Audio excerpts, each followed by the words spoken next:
안녕하세요. 글로벌TV 김이사입니다. 오늘은 며칠 전에 어떤 구독자님이 연락이 오셨는데 베트남에서 한번 거주를 해보면서 여자를 만나보고 싶다. 그러니까 여행도 하고 겸사겸사 여자를 만나겠다. 이런 생각으로 얘기를 좀 하시는데 오늘은 베트남 현지에 거주하면서 여자를 만나는 게 쉽지 않다. 그런 얘기를 한번 해보겠습니다. 자, 만약에 제가 베트남에 온다. 그러면 저는 내가 여자를 소개받을 목적이라면 아는 사람에게 소개받든지 아니면 업체를 이용하든지 아니면 요즘에 신부만 소개해주는 그런 유튜버들도 있거든요. 그런 걸 이용하겠습니다. 왜냐면 베트남 현지에 와서 제가 만날 수 있는 여자의 스펙트럼이 그렇게 넓지가 않아요. 자, 첫 번째로 호치민이나 하노이로 보통 일반적으로 많이 오는데 처음에 오면 우리가 여자를 만날 수 있는 그런 경우의 수가 미프나 틴더 아니면 서비스업, 가라오케, 마사지, 조금 더 넓게 생각하면 호텔에 근무하는 직원, 이런 여자 말고는 저희가 진짜 베트남 일반인을 만나기는 굉장히 어려워요. 왜냐면 우리도 그렇지만 한국 살면서 외국인 볼 기회가 얼마나 많이 있나요? 지금은 그래도 생각보다 많아졌다고는 하지만 그래도 여전히 내 주변에서 외국인 여자를 보기란 굉장히 어려울 수가 있어요. 그렇다 보니까 이제 처음에 베트남을 생각하시는 분들 중에서 여행 삼아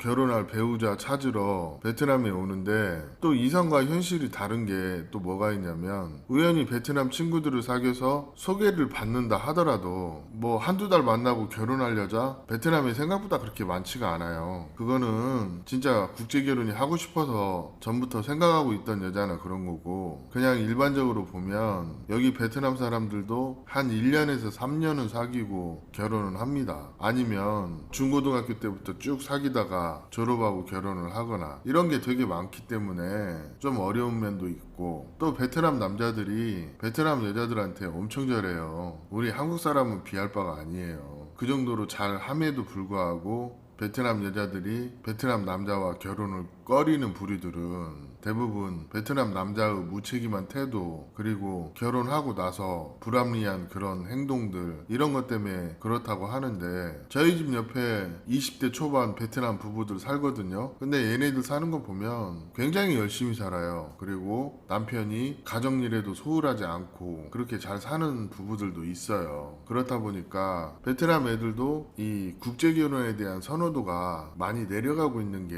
현실이에요. 그러다 보니까 기회를 내서 베트남에 정착을 시도하시는 분들이 막상 현실은 베트남에 와서 아파트를 렌트하고 그 다음에 여기 현지에서 생활이 시작이 되면 굉장히 단조로운 일상이에요. 무슨 커피 마시고 또 그나마 적극적인 사람들은 베트남어를 배우러 다니고 그렇다 하더라도 이 베트남 사람들이 외국인에게 갖는 어떤 그 호감 이런 거와 또 결혼은 전혀 다른 얘기라는 거죠. 베트남에서 찐으로 연애하시는 분들 보통 보면 한 1, 2년씩 연애하고 결혼하시는 분들 많아요. 근데 그것도 운이 좋은 사람이나 그러는 거고 우리가 실제 결혼할 여자 만나려고 할 때 누구한테 소개받지 않으면 베트남의 그 정상적인 생활을 하고 있는 그런 여자를 만나기가 사실은 어려워요. 저도 그런 경험을 많이 했었고 자, 보통 통상적으로 베트남에 오면 집을 렌트를 한다 그러면 부동산 중개인을 만나서 계약을 하고 집을 3개월, 6개월 렌트를 하잖아요. 그러면 주변 사람들이 되게 친절하게 대해주기는 해요. 그리고 호감이 가는 여자가 있으면 연락처도 받을 수 있고 데이트 한두 번은 해요. 그런데 거의 대부분 간만 보다 끝나요. 그렇게 3개월, 6개월을 의미 없이 보내시고 한국에 돌아가시는 분들이 많단 말이에요. 그럼 저 같으면 여행이 목적이면 여행을 제대로 하고 가고 결혼이 목적이면 결혼을 제대로 하는 방법 이런 식으로 풀어가는 게 더 맞는 것 같더라고요. 실제 그래요. 결혼이 목적이시면 소개를 받는다든지 아니면 현지 업체를 이용한다든지 아니면 국제결혼 중개업체를 이용한다든지 이런 식으로 해야 되는데 국제결혼 중개업체에 대해서 거부감이 있고 그 다음에 비용 좀 절약해보겠다고 뭐 현지에서 직접 여자를 꼬셔보겠다 그렇게 시도해서 성공하신 분들 있죠. 근데 그분들도 딜레마가 뭐냐면 막상 베트남 현지에서 좋은 직군에 좋은 커리어에 좋은 환경을 가진 여자는 거의 만나지 못하고 대부분이 서비스업 계통이나 아니면 외국인에게 노출된 그런 여성을 만나서 결혼하다 보니 얼마 살지 못하고 파혼이나 이혼하는 커플들이 많다는 거예요. 이 어떤 신부 이 베트남 여자에 대한 검증 이런 것도 중요하겠지만 사실은 제가 누누이 말하는 게 베트남에서도 생활 수준이 되는 여자를 만나는 게 더 중요하다. 좋은 처가, 생활 수준이 높은 좋은 직업을 가진 좋은 커리어를 가진 이런 여자를 만나는 게 중요한 거예요. 그래야 뭐 비빌 언덕에다 비빈다고 좋은 조건의 여자를 만나야 좋은 결혼이 되기도 좀 쉬운 측면이 있기 때문에 할 수만 있다면 이렇게 소개를 받고 결혼을 하는 게 정말 좋거든요. 여기 베트남도 5대 도시 안에 사는 오피스 레이디들은 눈이 되게 높아요. 그렇지만 그 사람들이 기회가 되면 외국인을 만나고 싶지만 그 사람들도 똑같이 어떤 소개를 받을 수 없기 때문에 그냥 생각만 하고 끝나는 그런 것도 있고 또 한편으로는 이게 우리는 당연하게 생각하지만 베트남 여자가 한국 남자를 만나서 사랑해서 한국에 와서 산다. 그게 말은 쉬운데 그게 상대 입장에서는 그게 쉬운 일이 아니에요. 이런 것들을 우리가 결혼을 할 때 고려를 한다면 베트남에서 서로 믿지 못할 그런 상태에서 인연이 이어진다 하더라도 서로 결혼에 대한 확신을 갖는 그 기간을 갖는 게 그게 불과 몇 개월로 되겠냐고요. 그렇지가 않아요. 그렇다 보면 보통 우리가 만나는 여자들이 결혼에 다른 목적이 있는 여자들이 결혼에 다른 의도를 숨기는데 그거를 모르거나 아니면 인지를 한다 하더라도 애써 외면하고 결혼을 하기 때문에 좋은 국제 결혼이 안 되는 그런 것도 있을 수가 있거든요. 여튼 서론이 좀 길긴 했는데 본론을 얘기하자면 내가 결혼이 목적이기 때문에 베트남에 와서 3개월, 6개월 살면서 인연을 만들고 싶다. 이런 분들은 진짜 철저한 준비가 없으면 거의 한 8, 90%는 그냥 허탕치고 갑니다. 그렇기 때문에 이거는 현실성이 굉장히 떨어지는 일이기 때문에 추천하지 않아요. 차라리 그거보다 주변에 한배 부부를 통해서 아는 여자를 소개받는다거나 아니면 국제결혼 업체를 통해서 내가 원하는 조건을 얘기하고 수용하는 그런 업체랑 한다거나 아니면 저 김이사도 국제결혼 관련된 일을 하고 있으니까 저에게 컨설팅 의뢰를 하신다거나 아니면 베트남에 사업하는 지인이나 베트남에 아는 사람이 있으면 물어물어 케이스를 만들어 본다거나 이렇게 다양한 루트가 있으니까 이 중에서 내가 어느 정도 성공 확률이 높은 그리고 소개받을 여성이 구체적으로 있을 때 그럴 때 베트남에 넘어와서 뭐 여기에 거주하시면서 여자를 알아본다거나 아니면 요즘 트렌드가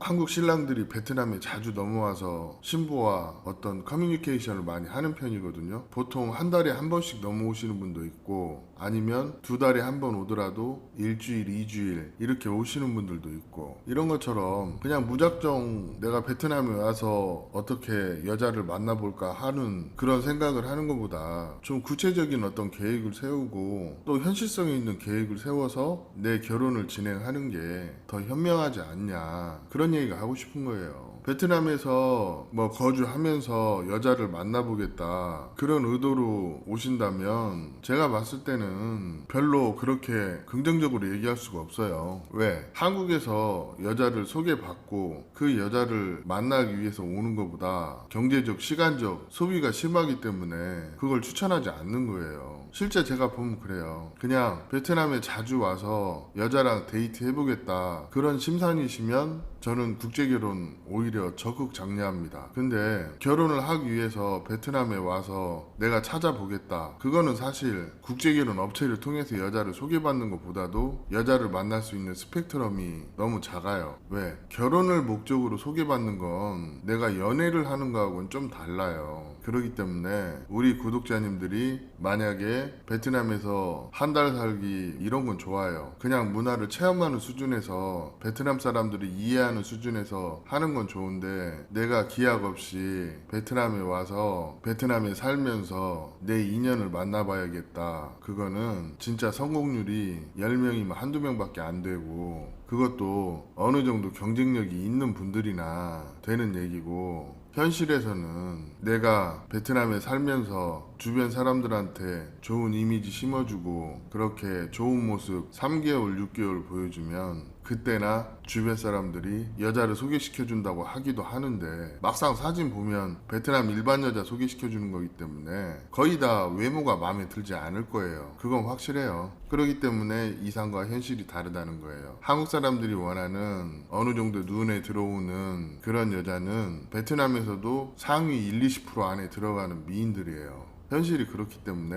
베트남에서 그 정도 미모의 여성을 만나려고 하면 베트남 사람과도 경쟁을 해야 되는데 경쟁이 어렵죠. 왜냐? 언어가 됩니까? 그런다고 해서 어떤 신원이 담보가 됩니까? 그 사람들 입장에서는 그냥 외국인이 우리 동네에 나타나서 그냥 우리 동네에 사는갑다 하죠. 진짜 결혼 생각이 있으면 이렇게 하시면 돼요. 예를 들어서 주변에 한배 부부 있어요. 그러면 그 아내 고향에 가서 결혼하러 왔다. 그러고 그 동네에서 한 달, 2달 살아요. 그러면 동네 사람들이 결혼하러 온 줄 알기 때문에 또 그 한배 부부의 그 가족들이 좀 도와주면 여자 소개받아서 결혼하기도 하고 그래요. 그렇다 보니까 현실적으로 현명하게 어떤 계획을 세워서 나에게 맞는 방식으로 편안한 방식으로 하는 건 좋으나 그에 대한 책임도 나에게 있다는 걸 명심하시고, 우리 여러분들 베트남에서 아는 사람 일도 없이 베트남에 와서 결혼할 배우자 찾아보겠다는 거는